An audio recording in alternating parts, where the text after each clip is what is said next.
Je passe donc le relais à Camille Larue qui est au CEA Saclay, qui va travailler, elle, justement sur les nanoparticules et leurs impacts sur les végétaux.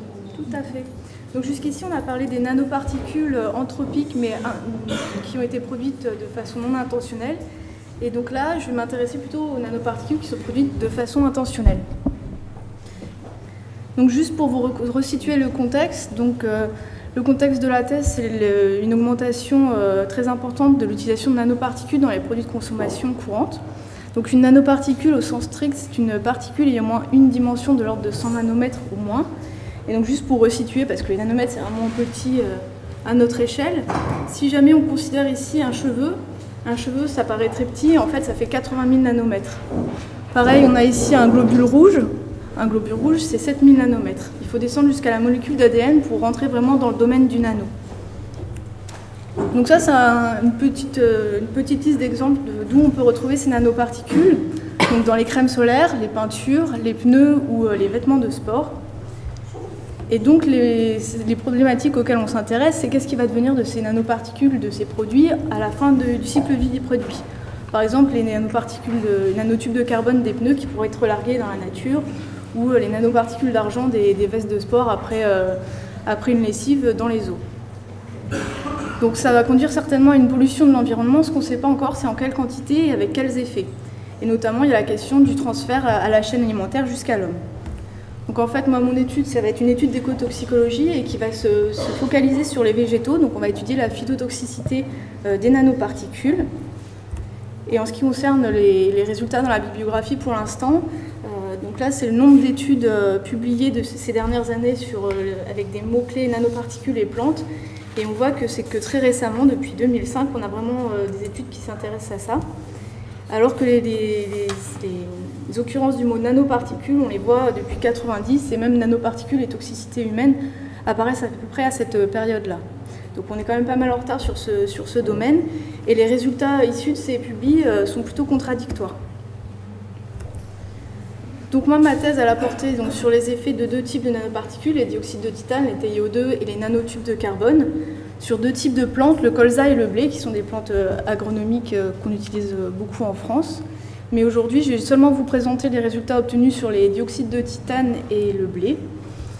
Donc sur les grandes parties de la thèse, la première partie c'était une partie physico-chimique où il a fallu caractériser finement les nanoparticules pour pouvoir ensuite mettre en évidence des effets, des caractéristiques physico-chimiques sur les impacts qu'on verra par la suite. Ensuite, on a étudié la pénétration des nanoparticules donc, au niveau des racines, puisque les expositions étaient racinaires, et leur éventuelle translocation vers les parties aériennes. Ensuite, on a quantifié ces nanoparticules dans les différents organes, et on a eu toute une phase d'évaluation des impacts à la fois sur la morphologie du végétal, donc ses caractéristiques visibles à l'œil nu, et sur le métabolisme, c'est-à-dire sur le fonctionnement. Donc les deux étapes en gris sont celles qui sont encore en cours en ce moment, soit traitement de données, soit manip. Donc je vais vous présenter plutôt les trois autres, qui sont ici en noir. Donc la première étape, c'était de caractériser les nanoparticules. Donc ici, je vous ai montré la gamme qu'on a utilisée sur les TiO2.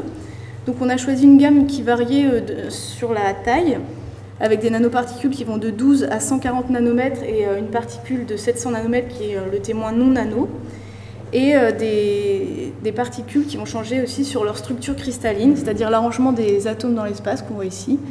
Donc il peut être de deux types, on peut avoir des nanoparticules anatase ou des nanoparticules rutiles. Donc ce qui constitue ainsi cette gamme où on a A12 pour anatase 12, etc. Donc nous, ces nanoparticules, on les reçoit sous forme de poudre, donc il faut d'abord qu'on les mette en suspension.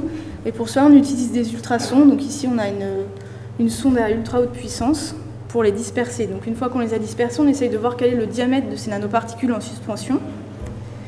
Et pour ça, on utilise un Zetasizer, donc c'est la petite machine qu'on voit là, qui nous donne donc les diamètres des nanoparticules en suspension. Donc ce qu'on peut voir sur ce graphique, c'est par exemple si on prend la nanoparticule verte ici, donc ça c'est la nanoparticule A25, donc qui fait 25 nanomètres de diamètre en taille nominale. On voit ici que majoritairement en suspension, elle a la même taille que son diamètre nominal. A l'inverse, si on prend la nanoparticule violette, on voit qu'en suspension, elle a un diamètre qui fait plus de 2 microns, alors que normalement elle a un diamètre de 35 nanomètres. Donc on voit qu'il y a globalement des phénomènes d'agglomération quand on passe en milieu liquide, et ce qui est encore plus vrai quand on passe dans les solutions nutritives pour les plantes, où là toutes les nanoparticules s'agglomèrent. Donc on a essayé différents agents dispersants pour obtenir vraiment des suspensions de taille nanométrique, mais ça on n'a pas réussi à le faire. Donc au final on s'est dit on va les exposer avec des nanoparticules agglomérées, puisque c'est certainement ce qu'il y aura dans l'environnement. Ensuite, on a aussi étudié leur taille et leur forme par microscopie électronique, donc soit transmission, soit à balayage. Et on a eu tout un tas d'autres analyses avec des surfaces spécifiques, des charges de surface, etc. Donc une fois qu'on a notre suspension, on a fait tremper nos graines. On a mis des graines en fait dans ce milieu-là. Et au bout d'une semaine, on a regardé combien de graines avaient germé et quelle était la longueur des racines. Ensuite, on a transféré 5 graines par condition dans une solution nutritive sans nanoparticules. Et après une autre semaine d'expo, on a évalué l'évapotranspiration et la biomasse des plantes. Donc tout ça, ça donne ces résultats-là. Donc ici, on a les différents types de nanoparticules en abscisse, les résultats qui sont exprimés ici en pourcentage par rapport aux témoins non exposés. Et les différentes couleurs correspondent en fait à la concentration de nanoparticules dans le milieu. Donc on a 0, 10, 50 et 100 mg par litre. Donc ici, ce qu'on voit sur la germination, c'est que globalement, il n'y a pas d'effet. Par contre, si on s'intéresse à l'élongation racinaire, on constate qu'il y a des effets ici pour les plus fortes doses et pour les nanoparticules les plus petites, c'est-à-dire A12 et R20. Et enfin, pour les deux autres critères, l'évapotranspiration et la biomasse, là non plus, il n'y a pas d'effet. Donc ici, ce qu'on peut conclure, c'est que le paramètre qui semble le plus sensible, c'est l'élongation racinaire, avec une induction ici pour les plus petites nanoparticules. Donc du coup, on a essayé de voir si cet effet d'élongation était dû à une internalisation des nanoparticules ou pas. Donc pour cela, on a fait des coupes au niveau des racines de blé ici. Donc là, vous avez l'image en microscopie électronique à balayage, où on voit au centre ici le cylindre central avec les petits ronds qui sont les vaisseaux conducteurs de la sève. Autour, on a le parenchyme, qui est le tissu de soutien, et complètement à l'extérieur, il y a l'épiderme. Donc ces racines, on les a passées sur synchrotron par fluorescence X, et cette technique, elle permet d'avoir des cartographies de chaque élément qui constitue la plante. Donc ici, en vert, je vous ai représenté le potassium, qui va en fait clairement dessiner les tissus végétaux, et en rouge, il y a superposé la cartographie du titane. Donc ce qu'on voit, c'est qu'on a des petits spots ici de titane dans la plante. Donc globalement, le titane, on le retrouve adsorbé sur l'épiderme de la racine, mais aussi dans le parenchyme et assez proche du cylindre central. L'avantage d'utiliser cette technique sur synchrotron, c'est qu'on peut coupler une deuxième technique qui va nous donner des informations sur la forme du titane, en fait. Donc ici, on a deux spectres. Donc le premier spectre en bas est le spectre qu'on obtient sur une poudre de nanoparticules. Et le deuxième spectre est celui qu'on a obtenu sur les petits spots qu'on voit ici sur les cartos. Donc ce qui nous permet, sur ce spectre, on s'intéresse plus précisément à cette petite zone ici, qui est le prépic, et dont en fait les trois petites bosses ici sont très significatives de la taille de la nanoparticule et de sa forme cristalline. Donc ce qu'on voit ici, c'est que en fait, le titane qu'on détecte ici, c'est bien des nanoparticules et ce n'est pas des ions dissous. Et enfin, on a regardé en MEB pour voir au niveau des tissus directement du végétal. Et donc ici, on les voit, ces petites masses ici en blanc et ici, on les voit plutôt agglomérées, et quand on analyse ici, on voit bien que c'est du titane. Donc cette étude, ces images que je vous présente là, c'est sur la nanoparticule A12, donc la plus petite, et on a renouvelé cette étude sur toute la gamme de taille, et jusqu'à 35 nanomètres, on voit des nanoparticules qui pénètrent dans les racines. Et si vous vous rappelez, la nanoparticule 35 nanomètres, en suspension, elle avait un diamètre supérieur à 2 microns. C'est-à-dire que même si elles sont agglomérées dans le milieu, ça ne les empêche pas de rentrer. Donc le fait qu'on les voit près du cylindre central, on a essayé de voir si elles étaient transloquées vers les parties aériennes. Donc on a refait la même étude, mais cette fois-ci au niveau des feuilles. Donc ici, vous avez l'image de la feuille.